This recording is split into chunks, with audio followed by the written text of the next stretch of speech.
రాయలసీమ మనం చూస్తే రతనాల సీమగా చేసే అవకాశాలు ఉన్నాయి నీళ్లు ఇవ్వగలిగితే.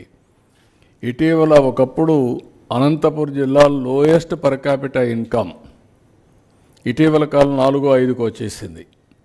ఈ హార్టికల్చర్ ఇవన్నీ వచ్చిన తర్వాత బాగా పికప్ అవుతుంది.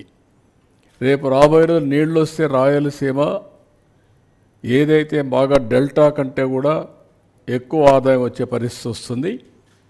ఇది రాయలసీమలో మీరు చూసిన తర్వాత అనంతపూర్ జిల్లా నేనే ఒకప్పుడు రాయదుర్గ ప్రాంతాన్ని ఎడారిగా మారిపోతుందంటే ఎడారిగా మారిపోయే పరిస్థితిలో మారకుండా చేయడానికి నిధులిచ్చి అక్కడ ప్రయత్నాలు చేశాం.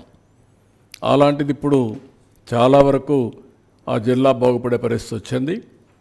అదే మరి కృష్ణా రివర్లో కూడా పైనుంచి నీళ్ళు రాకుండా ఒక్కొక్కసారి పైనుంచి నీళ్లు రావడం లేదు, సకాలానికి పంట వేయడం లేదు, తుఫాను వచ్చినప్పుడు హార్వెస్టింగ్ వచ్చే పరిస్థితి వస్తూ ఉంది. అనేక ఇబ్బందులు వచ్చాయి. పట్టసీమ వచ్చిన తర్వాత అర్లీ క్రాప్ వేసి రైట్ టైంలో పంట తీసుకునే పరిస్థితికి వచ్చాం. నేను కిందను కూడా మీకు ఎక్స్ప్లెయిన్ చేస్తాను.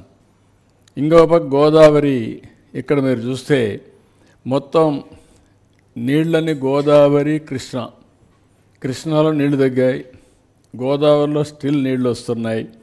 నేను ఇక్కడ కూడా చూస్తే 2949 టీఎంసీ నీళ్లు ఫ్లడ్ వాటరు సముద్రంలోకి పోతూ ఉంది. ఇవన్నీ చూసిన తర్వాత సమగ్రంగా రాష్ట్రం మొత్తం నదుల అనుసంధానం చేసుకుంటే తప్ప కరువు కానీ వరదలు కానీ పూర్తిగా సమర్థవంతంగా ఎదుర్కోలేవనే ఉద్దేశంతోనే నేను ఈ ప్రాజెక్ట్ని ప్రపోజల్ తీసుకొస్తున్నాను.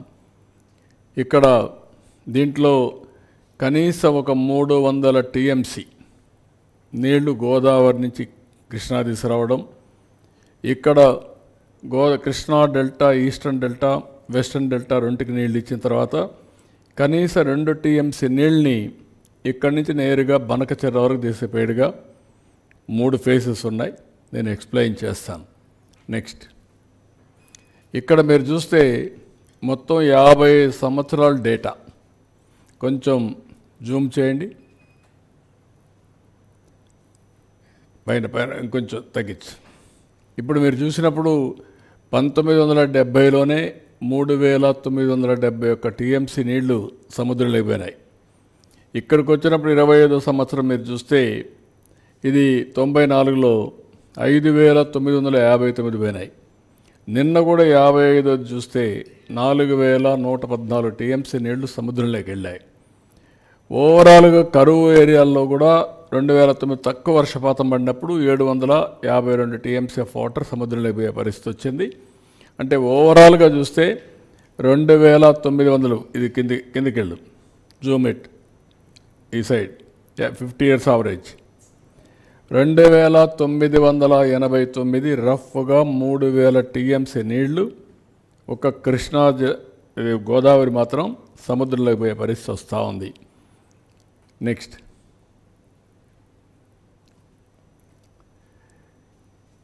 ఇది ఈ సంవత్సరం 4114 టీఎంసీ నీళ్లు నేను ఇప్పుడే మీకు చూపించాను.